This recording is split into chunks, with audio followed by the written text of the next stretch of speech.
கர்த்தரும் இரட்சகரும் மீட்பருமாயிருக்கிற ஆண்டவர் இயேசு கிறிஸ்துவின் நாமத்தில் யாவருக்கும் அன்பின் வாழ்த்துக்கள். தேவன் தாமே ஒருவரையும் ஆசீர்வதித்து இன்னும் மகிமையான காரியங்களை செய்வாராக. இந்த நாளுக்குரிய தியான வசனம் யோபு 11வது அதிகாரம் அதன் 10வது வசனம். அவரை தடை பண்ணுகிறவன் யார் என்று சொல்லப்படுகிறது. ஆண்டவருடைய நாமத்தினாலே ஆண்டவர் எதை இந்த உலகத்திலேயும் மனிதனிலேயும் செய்ய நினைக்கிறாரோ அதை அப்படியே செய்கிற தேவனாக இருக்கிறார். அவருடைய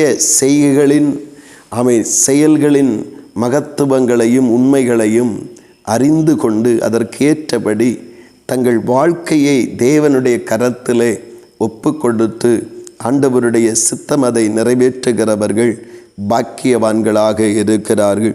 கர்த்தருடைய நாமத்தினாலே மனிதனுடைய நிலைகளை கண்டு அல்லது மனிதனுடைய செயல்களை கண்டு ஆண்டவர் தம்முடைய செயல்களை மாற்றிக்கொள்ளுகிறவர் அல்ல.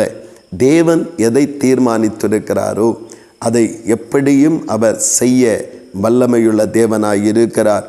அவரை தடுத்து நிறுத்த அல்லது அவருடைய செயல்களை முடக்குவதற்கு ஒருவராலும் முடியாமல் இருக்கிறது.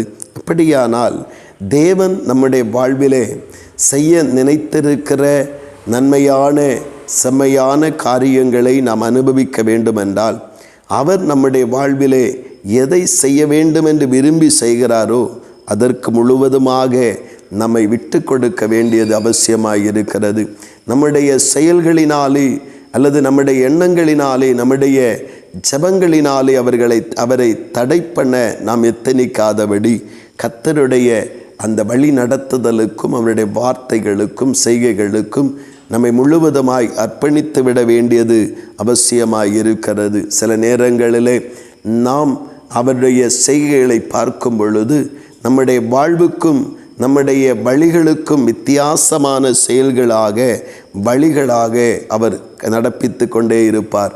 நாம் விரும்பாத பாதைகளிலே நம்மை அவர் நடத்தி கொண்டே செல்லுவார். ஆனாலும் அவரை தடை பண்ணுவதற்கும் அவருடைய செய்கைகளை மறிப்பதற்கும் நாம் இணங்காதபடிக்கு அவர் நடத்துகிற வழியிலே அவர் செயல்படுகிற வழியிலே நம்மை விட்டு கொடுப்போம் என்றால் கர்த்தர் செம்மையாய் நடத்தி, ஒருவேளை நமக்கு விருப்பமில்லாத பாதையிலே அவர் நடத்தினாலும் அவருக்கு சித்தமான வழியிலே அவர் நடத்துகிறபடினாலே ஒரு சேதமும் வராதபடிக்கு, ஒரு பாதிப்பும் வராதபடிக்கு, நாம் ஒருவேளை பல நன்மைகளை இழந்திருந்தாலும் அதையும் சேர்த்து துன்பத்தை கண்ட அந்த நாட்களுக்கு தக்கதாக பலனை தந்து கர்த்தர் மகிமைப்படுத்துகிறவராய் இருக்கிறார். அனுபடினாலே நம்முடைய தேவனுக்கு நாம் தடை உண்டு பண்ணுகளாய் இராதபடி நம்முடைய தேவன் நம்மை நடத்துகிற விதங்களிலே நம்மை முழுவதுமாய் விட்டு கொடுப்போம். அது மகிமையான ஒரு சிறந்த ஒரு பிரகாசமான வாழ்வையும் நல்ல தேவனுடைய செயலையும் நம்முடைய வாழ்க்கையில் அனுபவிக்க அது ஏதுவாய் இருக்கும். நாம் கர்த்தருடைய செய்கைகளை தடுத்து நிற்கிறவர்களாய் நிற்காதபடி முழுவதும் அவருடைய சித்தத்திற்கும் செய்கைக்கும் அர்ப்பணித்து செயல்படுவோம். கர்த்தர் தாமே நம்மிலேயும் நம்மூலமாயும் மகிமைப்படுவாராக. ஆமேன் ஆமேன். செபிப்போம். அன்பின் பரலோக பிதாவே, நல்ல இந்த காலை நேரத்திற்காக ஸ்தோத்திரப்பா. தேவனே, உங்களை தடை பண்ணுவது யார் தடை பண்ண முடியும்?